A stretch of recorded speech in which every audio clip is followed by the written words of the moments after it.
They said it loud enough for the whole table to hear my mom laughing. "You'll never own a house like your sister." And Chloe smirking. "She'll be broke forever." I didn't argue. I didn't defend myself. I just smiled.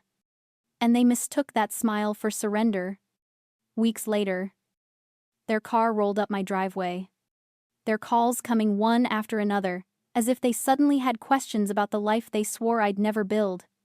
I stood inside the doorway of the house they said would never be mine, and typed 4 words that ended everything. "Get off my property."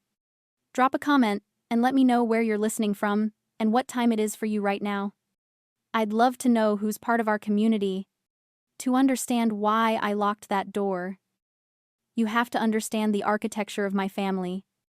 My father, Richard, is a property developer who sees land as nothing more than a balance sheet. My mother, Patricia, is an interior designer who believes value is determined by the price of the drapes. And then there is my sister, Chloe. Chloe is a luxury real estate agent who sells gray boxes to millionaires soulless. Glass cages that look expensive but feel empty. They deal in curb appeal. I deal in bones. I am a restoration architect. I don't build new things, I save old ones. I look at a crumbling structure and see the history, the structural integrity, the soul waiting to be uncovered. But to my family, my career is a joke. To them, if it's old, you bulldoze it. If it's broken, it's trash. Because I spent my days covered in drywall dust instead of closing commissions in high heels. They decided long ago that I was the failure, the one who just didn't have the drive to succeed in the real world. For years, I let them believe it. I sat at their dinners, listening to Chloe brag about 6-figure commissions, while my mother made passive-aggressive comments about my dusty boots. They thought I was silent because I was ashamed.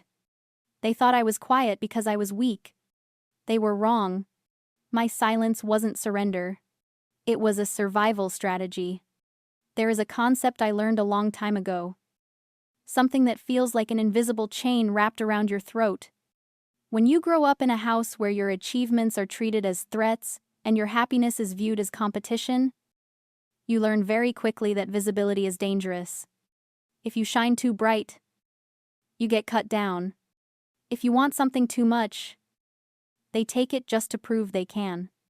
I learned this the hard way 3 years ago. I had found a small, charming cottage I wanted to restore for myself. I made the mistake of showing the listing to my father, looking for a shred of approval. 2 days later, Chloe bought it. She didn't even want it. She flipped it 4 months later for a quick profit and laughed about how she saved me from a money pit. That was the day the invisible chain snapped. I realized that sharing my life with them was handing them ammunition. So, I went underground. I stopped talking about my projects. I stopped sharing my wins. I let them think I was struggling. I let them believe I was barely making rent on my tiny studio apartment. I let them enjoy their superiority because it made them careless. While they were busy judging my thrift store furniture and my generic groceries, I was aggressive in the shadows. I lived on 30% of my income. I took on extra restoration consulting gigs. I ate rice and beans while they dined on steak. And I put every single extra dollar into a high-yield savings account that they didn't know existed. They looked at me and saw a woman who was stuck. I looked at myself and saw a coiled spring, waiting for the exact right moment to release. I endured the insults at Thanksgiving not because I had to, but because I knew something they didn't. I knew what I was about to buy. And I knew that when I finally signed my name on that deed, it wouldn't just be a purchase. It would be a declaration of war. It started with a listing that had been sitting on the market for 212 days. In the world of high-stakes real estate, a property that sits that long is considered dead. It has a stigma. Agents whisper that there is something wrong with the foundation, or the title, or the soul of the place. My sister, Chloe, had actually sent it to the family group chat a month earlier with a laughing emoji. She called it the concrete coffin. My father, Richard, had replied immediately. He said, "That's a teardown.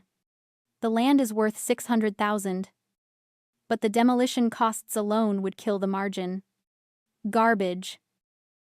They looked at the photos and saw a rotting, overgrown mess of moss and rusted steel clinging to a cliff edge in the Pacific Northwest. They saw a liability. I looked at the same photos and saw a masterpiece. I recognized the lines immediately.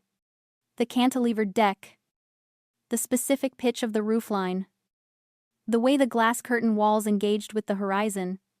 It wasn't just a house, it was a lost work from the mid-century era, likely built by one of the greats who favored privacy over fame.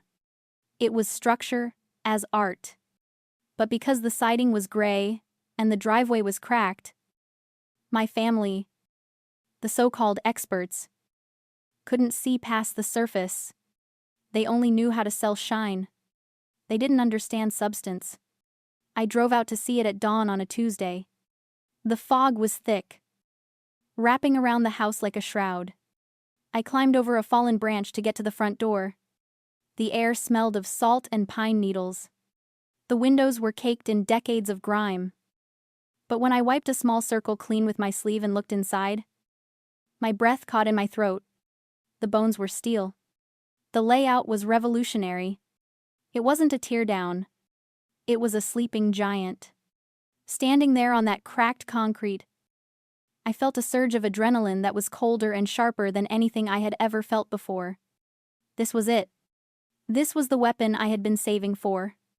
But I knew I had to move with surgical precision. If Chloe knew I was interested, she would buy it just to burn it down. If my father knew I saw value in it, he would outbid me to prove he was the smarter developer. I couldn't let them know I was even in the state, let alone looking at property. I drove straight to a lawyer's office in the next county. I didn't use my name on the paperwork. I created a limited liability company. I named it Fortress Holdings. It was a shield. A blank face that gave away nothing. Then, I made the offer. The asking price was $900,000. I went in at $850,000. Cash. With a 10-day close. To the sellers, I was just a faceless entity willing to take a problem off their hands. To my bank account, it was a hemorrhage. I liquidated everything. The high-yield savings account I had been building for 4 years. The stocks I had quietly accumulated. I even took out a private loan against my future earnings. I scraped together every single cent of liquidity I had to my name. When the wire transfer went through, I had less than $2,000 left in my personal account. I was eating ramen noodles in a rented studio apartment, sleeping on a mattress on the floor. But I owned $850,000 worth of steel and glass on the edge of the world. I remember sitting in the title office, the pen hovering over the signature line for Fortress Holdings. My hand didn't shake. I thought about my father's voice, calling it garbage. I thought about Chloe laughing at the listing. I signed my name. The ink looked like a promise. They thought they were the kings of real estate because they moved volume. I was about to show them what it meant to create a legacy. I walked out of that office with the deed in my bag. And for the first time in my life, I wasn't just the architect of someone else's vision. I was the owner. The next 6 months were a blur of drywall dust, welding sparks, and the smell of ozone.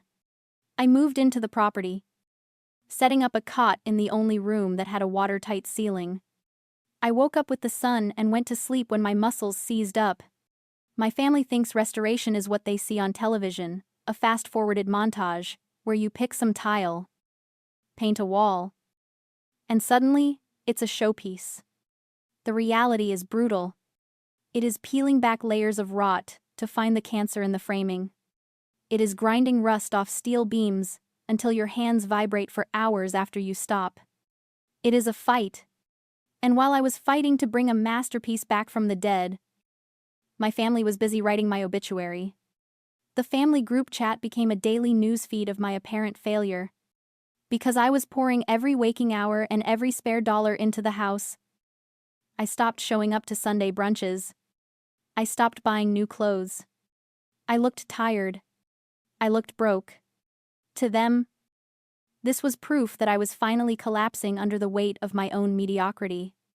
One afternoon, my phone buzzed against the concrete floor while I was laying the subfloor in the main atrium. It was a photo from Chloe.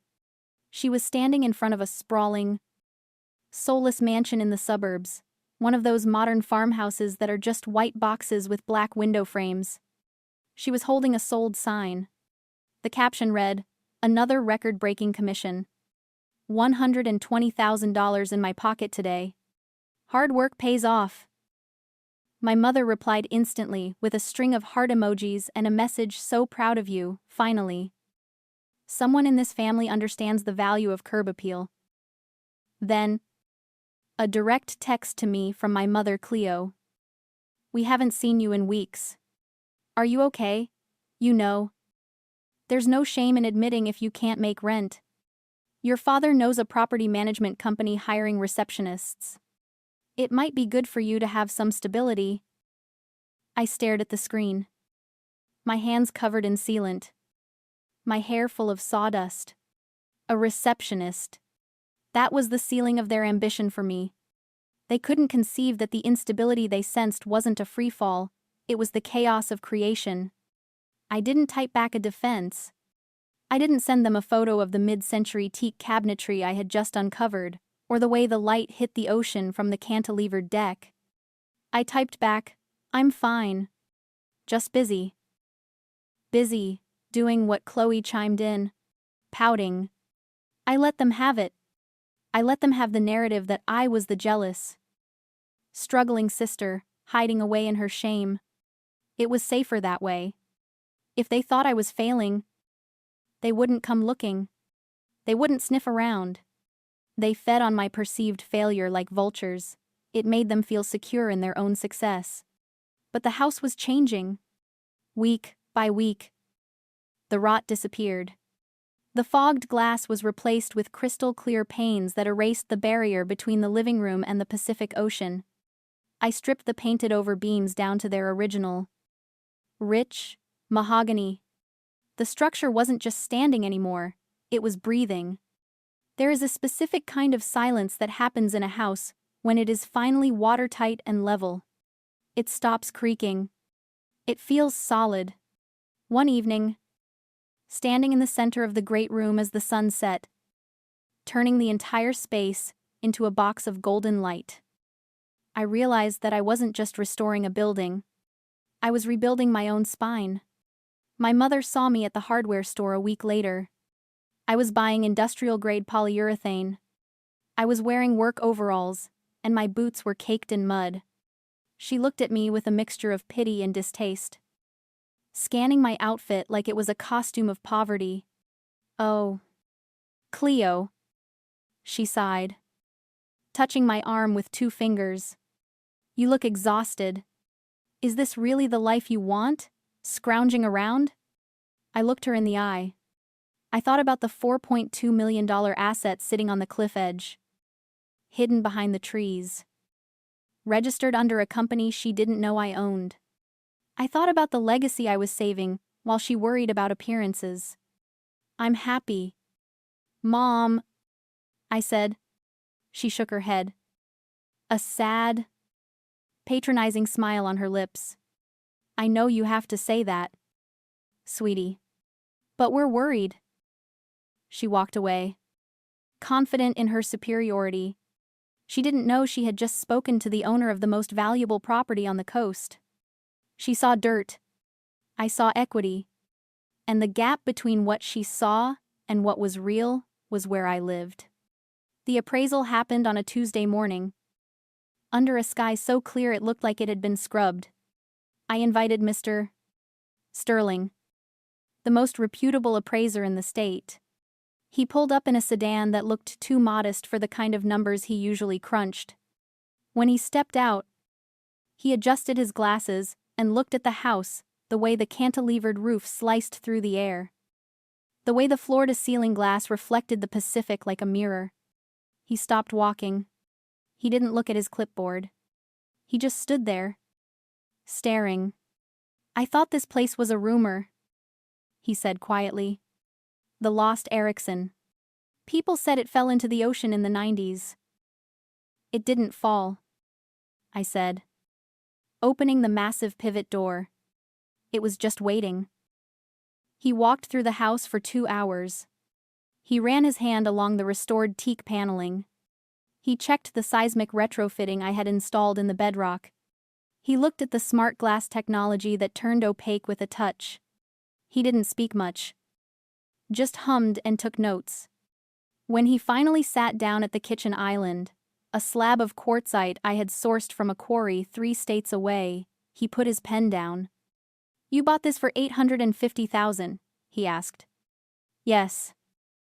"Cleo," he said, looking me dead in the eye, "I am going to appraise this property at $4.2 million. And honestly, in a bidding war, you could get 5. $4.2 million. I sat very still. My hands were folded on the counter. I didn't scream. I didn't cry. I just felt a cold, heavy anchor drop into the pit of my stomach. It was the weight of validation.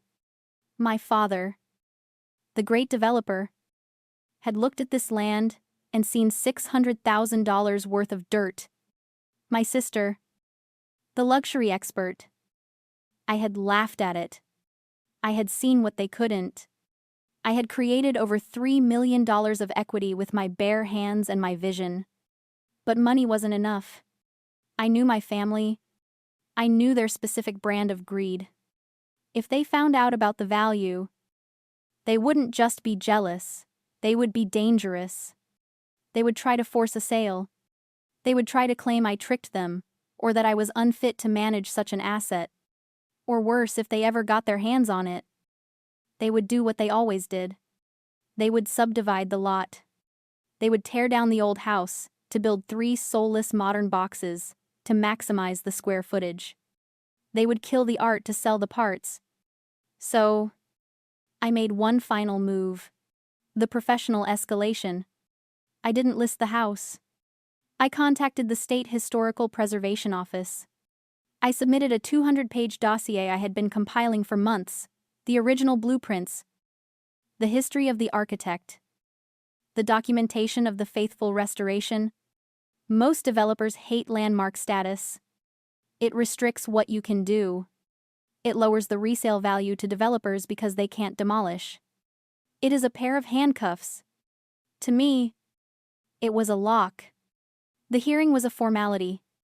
When the board saw the photos, they were practically weeping. They voted unanimously. The cliffside glass house was designated a historical landmark. I received the bronze plaque a week later. It was heavy, cold, and permanent. I mounted it on the stone pillar by the gate myself. By drilling those screws into the stone, I wasn't just honoring history, I was sealing the property in concrete. Even if my father offered me $10 million, even if Chloe sued me, even if I died and they inherited it, they could never tear it down. They could never alter the facade. They could never subdivide the land. I had weaponized the architecture itself. I had turned their teardown into a monument that was legally untouchable. I stood back and looked at the plaque, catching the afternoon light. It was the final seal. The trap was set. Now, I just had to wait for them to walk right into it. It didn't take long for the sharks to smell the blood in the water. 2 weeks after the plaque went up, a photo of the mystery mid-century masterpiece appeared on a luxury real estate blog. The article speculated about the owner, calling them a reclusive tech billionaire or a foreign investor. They praised the impeccable restoration and the audacious use of glass. Chloe saw it. Of course she did. She prides herself on knowing every square inch of inventory on the coast. She didn't know it was mine. But she knew she wanted the commission. She tracked the address. She probably looked up the LLC and hit a dead end. But that wouldn't stop her. She figured she could just drive up, charm the owner, and secure the listing of the decade. And she brought backup. I was in the kitchen, polishing the quartzite island, when I saw the black SUV wind its way up the long gravel driveway. It was my father's car. I didn't panic. I didn't hide. I had been waiting for this moment since the day I signed the deed. I walked to the massive 12-foot glass pivot door that served as the main entrance. I locked it. Then I stood there, right in the center of the frame. Visible but untouchable. They got out of the car. My father, Richard, looked around at the property with a hunger I recognized. He was calculating the square footage, the view, the timber value. My mother, Patricia, was already pointing at the landscaping, critiquing the placement of the ferns. Chloe was on her phone, likely drafting a sold post for Instagram. They walked up the slate path, their heels clicking, their voices carrying that confident ownership tone they used on everything they hadn't earned. I bet they're from California. I heard Chloe say, I'll handle the introduction. We need to be aggressive on the asking price. They reached the door. They looked through the glass. And then, they stopped. The silence that fell over them was absolute. I watched the recognition hit them in waves. First confusion. Why is the failure daughter standing in this multi-million-dollar foyer then? Denial. Maybe she's the maid. Maybe she's squatting. And finally, the crushing, undeniable weight of the truth. My father's face turned a shade of purple I had never seen. Chloe dropped her phone. My mother put a hand to her chest.